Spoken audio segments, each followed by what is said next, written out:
Live मुजाहिद में कहेंगे आपको खुशामदीद। मुजाहिद बरेली साहब कुछ मसरूफियत की बिना पर आज शो में मौजूद नहीं है, लेकिन हम आज एक इंतहाई संजीदा मौजू पर बात करेंगे। वो केस जिसने गुज़श्ता कई रोज़ से पूरे पाकिस्तान को ही लर्जा बरंदाम कर रखा है। मुस्तफ़ा कत्ल केस 6 जनवरी से शुरू होने वाले कत्ल की इस वारदात के बाद मराहिल किस तरह तय हुए, कहाँ तक बात पहुँची और अब ये केस एक इंतहाई ख़तरनाक नौयत इख्तियार कर चुका है। बेदर्दी से कत्ल किया गया, प्लानिंग भी इसके अंदर शामिल थी और मुल्जिम यूं दिखता है कि बेखौफ और बेखतर इस केस को अंजाम देता रहा।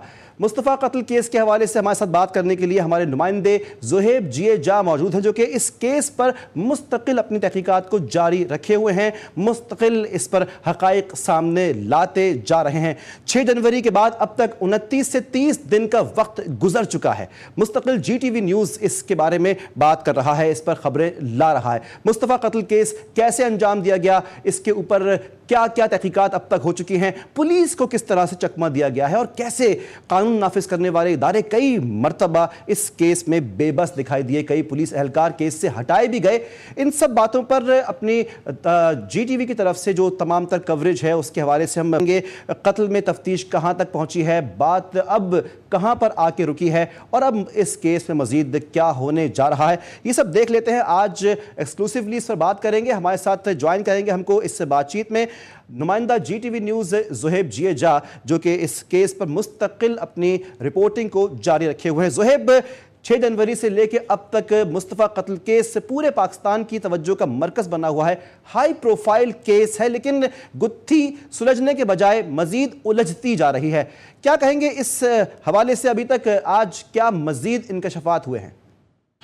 जी देखिए, बिल्कुल इसमें आज जो हम बात करेंगे वो पुलिस की तहकीकात पे करेंगे, जिसमें पुलिस की इंतहाई संगीन गलतियों को सामने लेकर आएंगे कि अगर पुलिस फौरी तौर पर वो आले कत्ल बरामद कर लेती तो आज यहाँ तक ये नौबत नहीं आती। लेकिन उससे पहले यहाँ सवाल ये ज़रूर बनता है कि जिस एंजेलिना के बारे में गुज़िश्ता रोज़ हमने बात की थी, उससे पहले मार्शा नामी एक लड़की की बात जो है वो सामने आई थी। अब तहकीकात में इस बात का एतराफ़ हो चुका है कि इस केस से ना ही मार्शा का कोई ताल्लुक था और ना ही एंजेलिना का कोई ताल्लुक तहकीकात में अब तक सामने आ रहा है। यानी कि जो पहले इब्तदाई तौर पर जो बयान था, जो बयानात आ रहे थे या जो तहकीकात आ रही थी कि एक मार्शा नामी लड़की के साथ मुस्तफ़ा के कोई ताल्लुकात थे और उसकी वजह से जो है वो ये सारा मामला सामने आया। अब ये आहिस्ता आहिस्ता उसकी गुत्थियाँ सुलझती जा रही हैं कि 3 तारीख को जो मार्शा थी वो कराची से जो है वो इस्लामाबाद गई थी, फिर 9 जनवरी को वो इस्लामाबाद से कराची आ गई थी और उसके बाद वो अमेरिका रवाना हो गई थी कोई 25 जनवरी को। उसके बाद उससे कबल की अगर थोड़ी सी कहानी की अगर हम बात करें, तो मैं इसलिए सारी ये बातें बता रहा हूँ क्योंकि लोग जो नाज़रीन हैं वो सुनना चाहते हैं कि आया हुआ क्या था। उसके बाद हुआ ये कि इससे कबल यानी कि इस वाक़े 6 जनवरी से कबल जो है मुस्तफ़ा जो है वो मार्शा की गाड़ी रोकता है, इनके आपस में कोई तू मैं होती है, फिर जो अहल खाना है मार्शा के वो उसके घर जाते हैं, फिर आपस में जिस तरह एक बड़ों का किरदार होता है। फिर नाज़रीन हमें इस वक्त ज्वाइन किया है मकतूल मुस्तफ़ा आमिर वालिदा जनाब वजीहा आमिर साहिबा ने, जो कि इस केस के अंदर एक अहम फैक्टर हैं। वजीहा आमिर साहिबा, अस्सलाम वालेकुम, आपका शुक्रिया, आपने वक्त निकाला। ये केस मुस्तफ़ा के हवाले से हम मुख्तलिफ नौयतों से इसको और मुख्तलिफ पहलुओं से GTV मुस्तकिल अपनी तहकीकात इस पर जारी रखे हुए है और आपका जी इसके अंदर एक बड़ा किरदार है क्योंकि आपने कई इंकशाफात किए जो कि पुलिस के लिए मुआविन और मददगार साबित हो रहे हैं।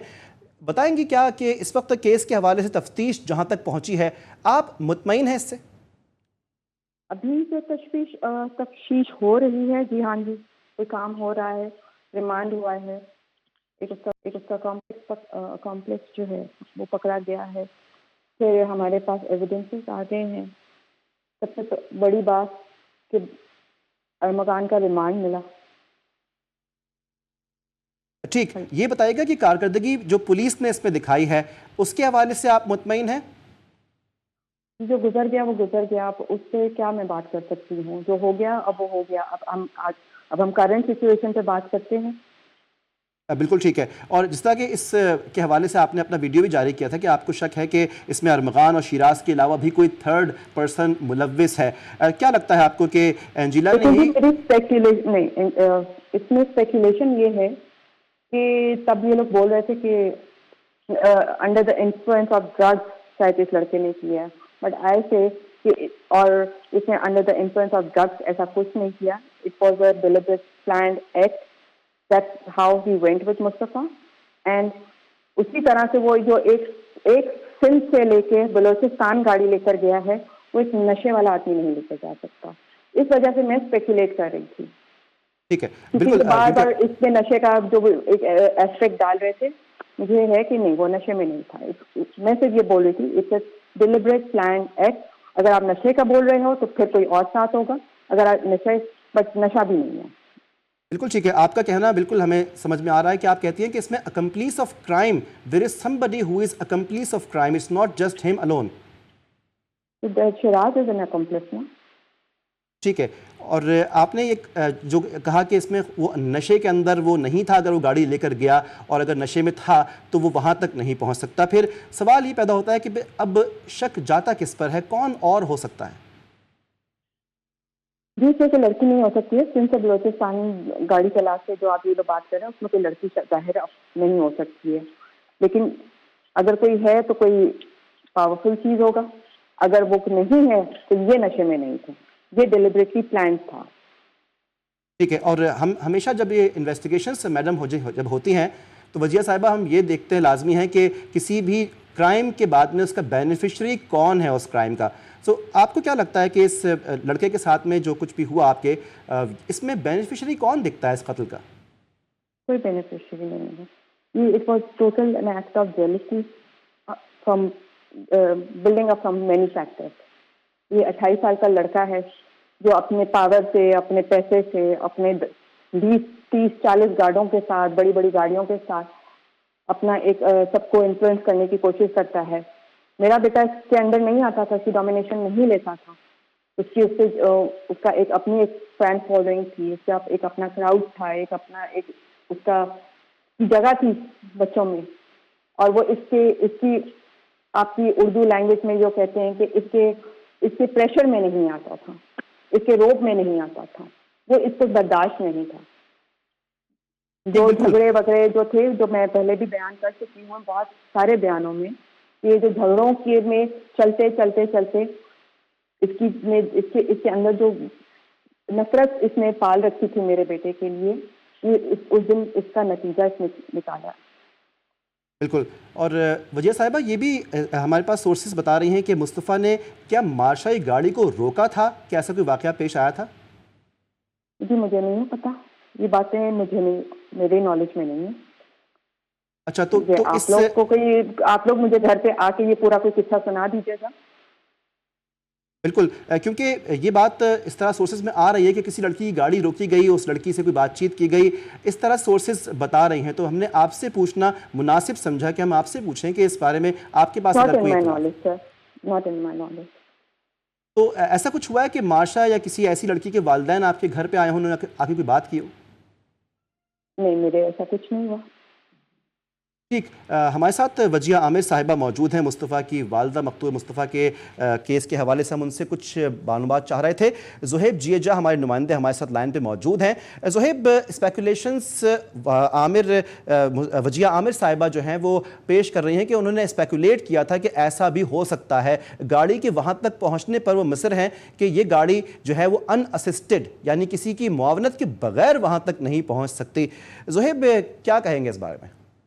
जी देखिए, बिल्कुल जिस तरह वालदा फरमा रही हैं तो उनका कहना बिल्कुल बजा है कि इस तरह का पूरा वाक़या एक प्री प्लान यानी कि एक पूरा मंसूबे के बगैर नहीं हो सकता. उसकी वजह यह है कि क्या अचानक उसको ये ख्याल आया कि उसने मुस्तफ़ा को बुलाया और उसको जो है वो फिर उसको तशद्दुद किया, फिर उसको जो है वो गाड़ी में डाला, फिर पेट्रोल उठाया. तो यकीनन ये जो वजीहा साहिबा कह रही हैं, बिल्कुल उनकी बात किसी हद तक नहीं बल्कि मैं कहूँगा 100% हद तक ये सही है कि उसके दिल में जो उसके ख़िलाफ़ एक जहर उगलता जा रहा था और उसको मारने के लिए वो बेताब हो रहा था. उसने मुख्तलिफ बहाने जो पहले भी बनाए, लेकिन अब वो अपने मंसूबे पर पूरी तरह से जो है वो उतर गया. और ये बात बिल्कुल दुरुस्त है कि क्या ये वाक़या किसी की ईमा के बगैर या किसी के अकेले ये 28 साल का नौजवान कैसे कर सकता है. पूरा फिल्माई अंदाज में और एक स्क्रिप्ट के बतौर इसने ये पूरा वाक़या कत्ल की जो मंसूबाबंदी है इसको पूरे तरीके से अंजाम दिया। और इसको क्या ये भी पता था कि मुझे जो है वो यहाँ से केमाड़ी जाना है, केमाड़ी से नादरन में जो है वो मुझे हमदर्द चौकी से होते हुए साकरान जाना है, साकरान से धोरेजी और धोरेजी से फिर मुझे जो है वो पहाड़ के करीब जाना है। तो ये बात बिल्कुल दुरुस्त है जो उनकी वालदा कह रही हैं कि ये एक मंसूबाबंदी के तहत और पूरा एक जो इसने काफ़ी अरसे से जो उसके दिल में, जो उसके दिमाग में मुस्तफ़ा के लिए जो जहर बन रहा था या फिर कोई रंजिश थी जिसकी वजह से इसने ये सारा मामला कबल अज़ वक्त मंसूबा करके और फिर 6 जनवरी को उसको पाया तकमील पर पहुंचाया। लेकिन एक 23 साल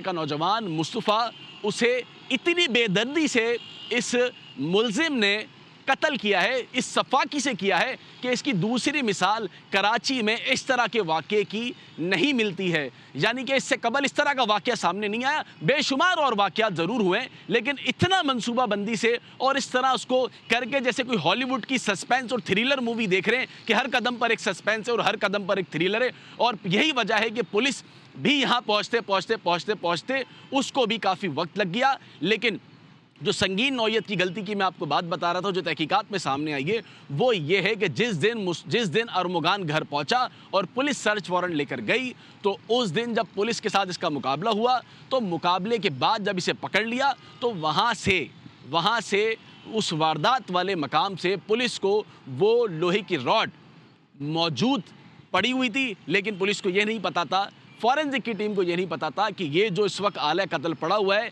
ये इस वाक़े में इस्तेमाल हुआ है। अगर ये उस वक्त आला कत्ल मिल जाता और ये डीएनए के लिए या ये फिर फॉरेंसिक के लिए चला जाता तो इससे भी बहुत ज़्यादा पुलिस को मालूमात फराम हो जाती और पुलिस इस केस के बहुत करीब पहुंच जाती। लेकिन फिर वक्तन फ़वक्तन दरमियान में पुलिस से इसी तरह की गलतियां होती रहीं। लेकिन फिर पुलिस की एक बहुत बड़ी कामयाबी हुई कि पुलिस ने किसी तरह शिराज को पकड़ लिया और फिर शिराज ने फर करके सारा बोलना शुरू कर दिया। शिराज ने बिल्कुल बोला और शिराज ने ही कई चीज़ें बताई हैं कि उसने ये देखा, इस तरीके से हुआ। वजिया आमिर साहिबा हमारे साथ लाइन पे मौजूद हैं। वजिया साहिबा, बिल्कुल जो डिजिटल मीडिया है और जो टीवी मीडिया है, न्यूज़ मीडिया है, बिल्कुल आपके साथ है और आपके बच्चे के साथ जो हुआ, हमारा दिल आपके साथ दुखी है इस मामले के ऊपर। लेकिन आप जो कुछ हमारे साथ में चीज़ें शेयर कर रही हैं उसकी भी खासी वैल्यू करते हैं। इसमें अरमगान सामने आ चुका है, शिराज तक पुलिस पहुंच चुकी है, ये 2 लोग हैं, लेकिन आप मुस्तकिल ये बात कह रही हैं कि ये अनअसिस्टेड नहीं हुआ है, इतनी बड़ी कार्रवाई अनअसिस्टेड नहीं हुई है। क्या लगता है आपको, थर्ड कौन है, फोर्थ कौन है इसके अंदर, फिफ्थ कौन है? असिस्टेड की बात कब करती हूँ जब ये इसके अंडर द इन्फ्लुएंस ऑफ नशा की बात करते हैं। बिल्कुल, क्योंकि मैं इसको थोड़ा सा काउंटर इसलिए करना चाहती हूँ कि अगर आप मुझे इससे नशे की बात करते हो कि वो इस किस्म का नशा जो वो जिस लेवल का ये लोग उनके वालिद साहब या XYZ जो बोल रहे हैं, तो भाई उस नशे में ये एक सुबह से दूसरे सुबह चले कैसे गया। मैं उस स्टेटमेंट को काउंटर करती हूँ। उस स्टेटमेंट को काउंटर करने के लिए जाहिर है फिर मेरा एक अपना स्पेकुलेशन आता है। बिल्कुल ठीक बात, जिसके हिसाब से फिर ये है कि जी ठीक है, तो कोई तीसरा है साहब। जी, आपके रिजर्वेशंस, आपके स्पेकुलेशन बिल्कुल जायज़ हैं क्योंकि आप you are directly affected with this और आपके घर में एक बहुत बड़ा सानहा ये हुआ है। लेकिन हम आपसे वही चाह रहे थे कि आप चूँकि डायरेक्ट जो है वो इफेक्टीज़ में हैं, तो इफेक्टीज़ कैन टेल वेरी वेल कि किस पर उनको शक है, विच directly supplies in the case की तफ्तीश में उससे काफ़ी मदद मिल सकती है। इसलिए आपसे हम जानना चाह रहे थे कि ये वाक़या जो है जिस तरह से हुआ है, लड़की के इन्वॉल्व होने की बात भी इसमें हो रही है, लड़की का नाम बार बार बीच में आ रहा है। कुछ सोर्सेज कह रही हैं कि जैसे ये लड़की जो है उसको रोका भी गया, उसकी बातचीत मुस्तफ़ा से हुई है। तो हम जानना आपसे चाह रहे थे, इसलिए हमने आपसे ये सवालात किए थे। लड़कियाँ तो फिर बहुत सारे नाम आ गए ना, एक लड़की का तो नाम नहीं रह गया। ये तो आपको जो नई जो कल जो 1-2 दिन से मैं मीडिया पे नाम सुन रही हूँ, ठीक है। एक्चुअली मैं अभी ना पुलिस की तफ्तीश के दरमियान में कोई उनके ना सवाल उनसे नहीं कर रही। मैं चाहती हूँ कि एक दफ़ा वो अपनी पूरी तफ्तीश करके मुझे सुना या कोर्ट में जमा कराएंगे या जब होगा तो फिर मैं उसमें बोलूँ, क्योंकि मुझे तो आपके थ्रू ही ज़्यादा इंफॉर्मेशन मिल रही है कि आज ये जो रॉड की बात है, मैंने आज वो भी न्यूज़ में देखी। कल जो एक लड़की का नाम आ रहा था वो भी मैंने न्यूज़ में ही देखा है। तो मतलब कि फिर एक लड़की तो फिर एक भी नहीं रह गई है। आप ये भी तो नोट करें ना बात। ये तो आप लोगों के हाईलाइट करने की बात है ना कि दैट मींस देयर आर बिल्कुल, जो कुछ हम तक पहुंच रहा है अलोंग विद द सीन। वजी साहिबा, हम लोग हाईलाइट कर रहे हैं, सहाफ़ियती ज़िम्मेदारी अपनी हम निभा रहे हैं। आपका प्रोग्राम में वक्त देने का वजिया आमिर साहिबा शुक्रिया, और ज़ुहैब जिया हमारे इस केस के हवाले से अपनी इन्फॉर्मेशन शेयर कर रहे थे, आपका बहुत शुक्रिया इस प्रोग्राम के हवाले से और इस केस के हवाले से। वहाँ पर मज़ीद भी हम अहम टॉपिक्स शामिल करने वाले हैं, लेकिन इस ब्रेक के बाद हमारे साथ रहेगा।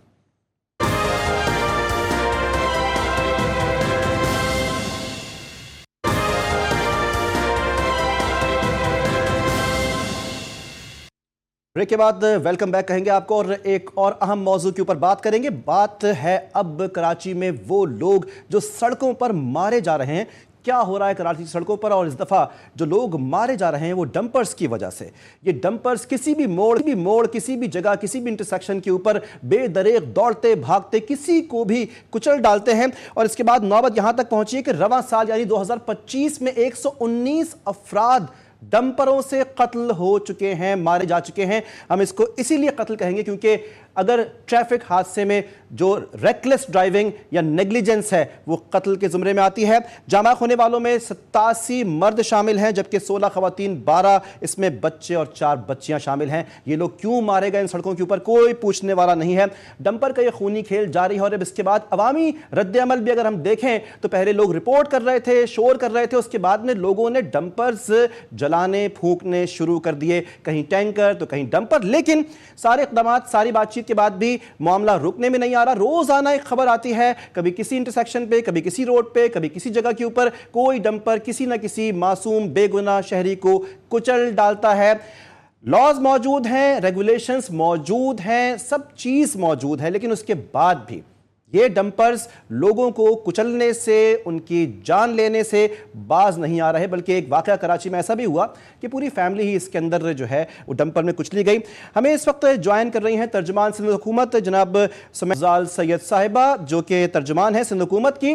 जनाब बहुत शुक्रिया आपका समझा साहिबा, आपने वक्त दिया। और जो मामला है इंतहाई अफसोसनाक है और आपने बिल्कुल सुना कि 119 अफराद सिर्फ इस साल जनवरी, फरवरी अब ख़त्म हो जाएगा कुछ दिनों के बाद में, लेकिन 119 अफराद का डंपरों से मरना बहुत बड़ा सवाल निशान है।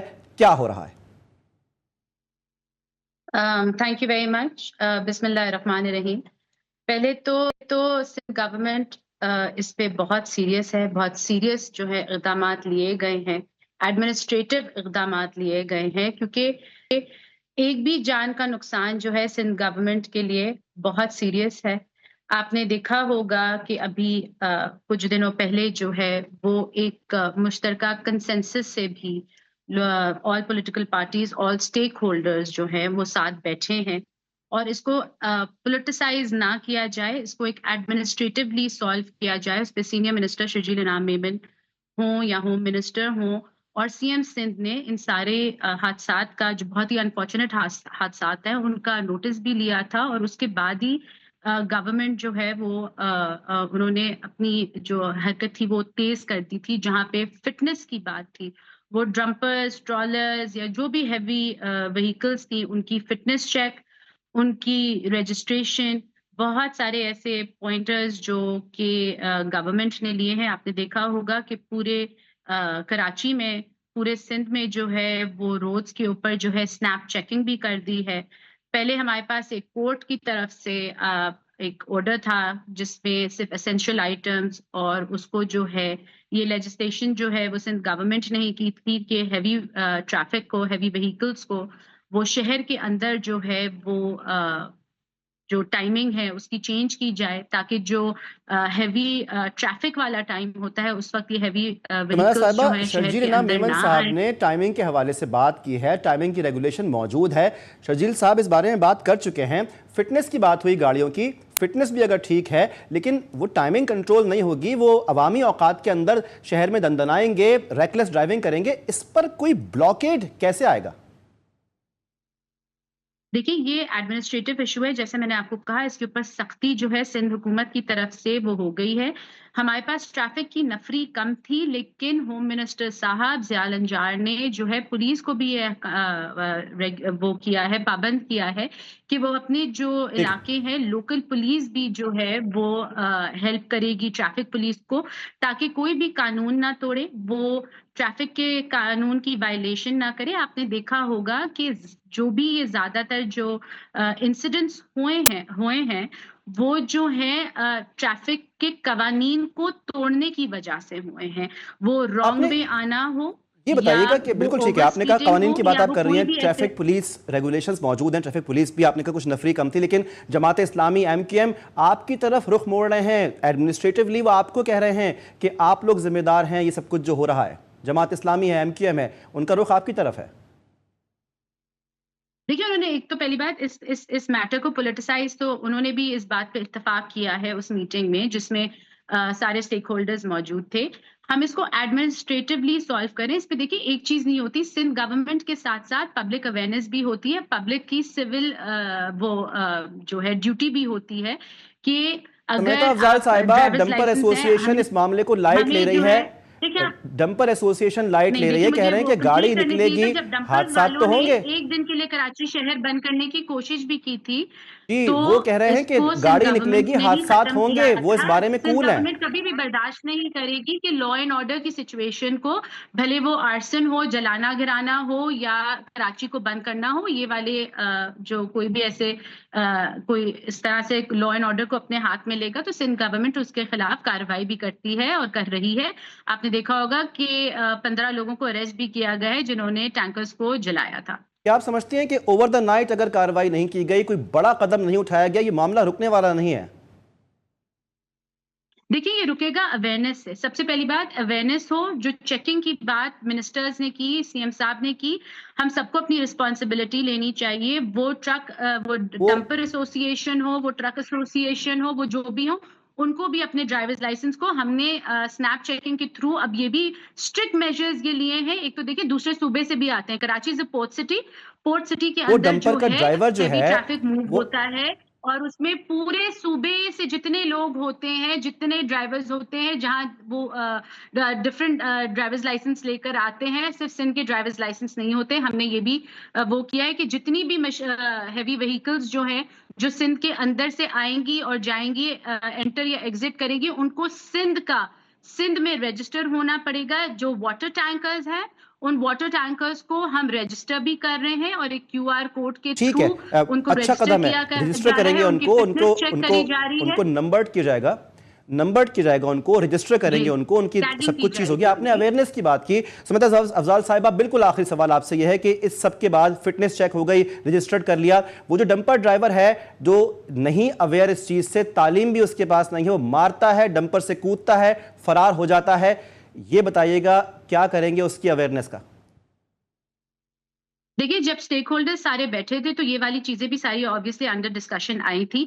हमें एक तो सबसे पहले पाबंद करना है, जो हमने उस मीटिंग के थ्रू किया भी, कि जो डंपर एसोसिएशन है या जो भी हैवी ट्रैफिक ऑपरेट करने वाले लोग हैं, उनको जो है पाबंद किया है कि आपके सारे लोगों के पास ड्राइवर्स लाइसेंस होना चाहिए। अगर अब सिंध के अंदर आने वाला हैवी व्हीकल के ड्राइवर के पास अगर ड्राइवर्स लाइसेंस नहीं होगा, फिटनेस एंड रजिस्ट्रेशन नहीं होगी, तो उस ड्राइवर को भी अरेस्ट किया जाएगा और वो गाड़ी भी कॉन्फिस्केट की जाएगी। बिल्कुल तो साउंड ये लाइक सम छोटे कॉन्क्रीट तो बात नहीं, ये आपने बड़े अभी की है इक़दामात कि हैं, जिसको प्रॉपर्ली अगर मॉनिटर करें और प्रॉपर्ली इसको वो करेंगे, तो आई थिंक हम बेहतरी देखेंगे। और मेरी गुजारिश ये भी होगी लोगों से, हमसे, कि प्लीज ट्रैफिक कानून जो बना हुआ है उसको आप भी फॉलो करें, हम भी फॉलो करें, लेन्स में ड्राइव करें, ट्रैफिक के कवानीन को ना तोड़ें। मेरी मोटरसाइकिल जो चलाते हैं उनसे भी ये रिक्वेस्ट होगी कि प्लीज हेलमेट्स पहने। आपकी जान जो है वो बहुत इंपॉर्टेंट है, आपके घर वालों के लिए, आपके लिए, हम सब के लिए भी। और प्लीज ट्रैफिक कानून जो है, और अभी जिस तरह से मैं खुद आज जो है गाड़ी चलाती हूँ, ड्राइवर्स लाइसेंस भी है, सारी चीजें हैं, और मेरी भी 3-4 जगह पे जो है वो रोक के पूछा है उन्होंने, रजिस्ट्रेशन उन्होंने चेक करा है, ये सारी चीजें। तो प्लीज गवर्नमेंट के साथ, इंतजामिया के साथ ताउन करें, हमारा शहर है, हमें ही इसको ठीक है, प्रोटेक्ट समय करना अफजाल है। हमारा सैयद सूबा साहिबा, है। तर्जुमान सिंध हम सब हुकूमत, आपका चाहते हैं शुक्रिया। बिल्कुल, आपने कहा कि फिटनेस चेक हो, सर्टिफिकेट्स हों, उसके बाद उन गाड़ियों के लाइसेंसेस हों, और ना हो तो अरेस्ट किया जाए। आई होप सो कुछ बेटरमेंट आए। और इसके साथ ही यहाँ वक्त हुआ एक ब्रेक का, वापस आएंगे और अहम मौजू शेयर करेंगे।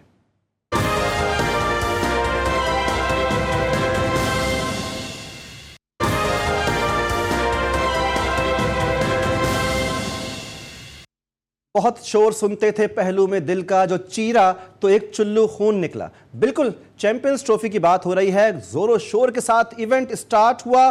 पहला मैच आया, टॉस भी जीते, फैसला किया कि बॉलिंग करेंगे। उसके बाद बैटिंग पे 260 पे पूरी टीम पवेलियन वापस लौट गई। बहुत मायूस है पूरा पाकिस्तान, और अब दरपेश है high voltage Pak Bharat टाकरा। Join कर रहे हैं हमें अजगर अजीम, स्पोर्ट्स सहाफी हैं। असगर, पहले मैच के बारे में क्या कहें कि पूरा पाकिस्तान अभी तक उस सदमे से बाहर नहीं आया। अगला मैच हमें दरपेश है पाक भारत टाकरा हाई वोल्टेज रिवायती। क्या कहेंगे, क्या होने वाला है? सबसे पहले तो मैं आपके शेर का जवाब दूंगा कि देखा जो तीर खा के कमी गा की तरफ, अपने ही दोस्तों से मुलाकात हो गई। तो जो कुछ भी पहले मैच में हुआ हमारे अपने दोस्तों ने किया, और उन प्लेयर्स ने किया जिसपे हम बहुत ज्यादा भरोसा करते हैं, यानी कि बाबर आजम ने, हमारे बॉलर्स ने, रिजवान ने, खासकर बाबर ने जो इनिंग खेली वो इतनी सेल्फिश इनिंग है कि मैं समझता हूँ कि अगर तारीफ लिखी जाएगी तो किसी भी बीटर की सेल्फिश इनिंग में नंबर 1 पे बाबर की जो है वो गुज़िश्ता रोज वाली इनिंग आएगी। और बाबर की अपनी परफॉर्मेंस भी आप देख लें कि 22 इनिंग से उनकी कोई सेंचुरी नहीं है, 2 लीग सेंचुरी है, एक 80 रन की और एक आई थिंक 64 रन की जो उन्होंने कल खेली है। अब बात है बॉलर्स की, तो हम सिर्फ बीटर्स को ही तनकीद का निशाना बना रहे हैं और ये भूल जाते हैं कि हमारे वो जो हिकल नाम, बड़े नाम वाले बॉलर जो है शाहीन और हारिस रऊफ, इन्होंने क्या कारनामा अंजाम किया। देखें 200 सवा 200 रन हमारे 30 ओवर में इन फास्ट बॉलर्स ने दिए, 102 या 104 रन हमारे स्पिनर्स ने दिए। अब सवाल ये है कि हमारी मैनेजमेंट ने प्लान क्या किया था? कोई प्लान हमें नजर नहीं आया। वो तमाम निशानियां ये देखिए असगर, हमारे पास बैट्समैन हमारे टॉप ऑर्डर परफॉर्म नहीं कर सके। हमारे पास स्लो ओवर रेट की भी एक चपत पड़ गई है पाकिस्तान टीम पे 5% की। ये बताइएगा, हमारे नाजरीन चाह रहे हैं सुनना आपसे कि पाक भारत मैच के अंदर क्या करे टीम। देखिए दुनिया में कौन सी टीम है जो 150 यानी तकरीबन 15 ओवर डॉट बॉल खेल जाए, वो भी आज की क्रिकेट में। ये पॉसिबल नहीं है। ये जावेद मियांदाद के दौर की क्रिकेट नहीं कि 245 आपने बनाए और आप मैच जीत जाएंगे। तो ये क्रिकेट ये है कि 300 प्लस बना के भी आप सोच रहे होते हैं कि मैच जीतेंगे या नहीं जीतेंगे। अब हमारी नजरें हैं भारत पे। अब यकीनी तौर पर आप देख लें कि जो भारत के साथ हमारा मुकाबला है वो 23 फरवरी को दुबई में है, जहां पर हमें हल बताइए असगर, क्राउड का हल बताइए अगले मैच में 23 फरवरी को क्या हल है, क्या कर सकता है पाकिस्तान? हल ये है कि देखिए हल ये है कि एक सदमा हमें मिला है, और वो सदमा है फखर जमान के चैंपियंस ट्रॉफी से बाहर होने पे। लेकिन उसकी जगह हमें रिप्लेसमेंट में इमामुल हक मिला। तो हमारे पास तो जो है सिचुएशन वही है कि हम एक रेगुलर ओपनर के साथ थे और एक रेगुलर ओपनर के साथ ही हैं। हमारे पास दूसरा रेगुलर ओपनर नहीं है। मैं पहले दिन से कह रहा हूं कि टेस्ट क्रिकेट की परफॉर्मेंस पर किसी को भी अपना वनडे में चांस दे देना, वो भी इवेंट में। टेस्ट की परफॉर्मेंस के साथ किसी प्लेयर को ओडीआई के बड़े टूर्नामेंट में नहीं खिला पाएंगे। रेगुलर दूसरा ओपनर नहीं, रेगुलर स्पिनर की एक और की भी कमी महसूस हो रही है। असगर अजीम स्पोर्ट्स सहाफी हमारे यहाँ बता रहे थे इस हवाले से। देखते हैं अब 23 फरवरी को क्या होता है। पाक भारत टाकरा हमेशा से ही आवाम के लिए पसंदीदा भी है और इसके अंदर ब्लड प्रेशर भी काफ़ी ऊपर नीचे रहता है। आज के प्रोग्राम से फिलहाल इतना ही। मजीद अगले प्रोग्राम के अंदर कोई अहम मौजू, अहम टॉपिक, कोई अहम बात लेके हाजिर होंगे लाइव विद मुजाहिद के साथ।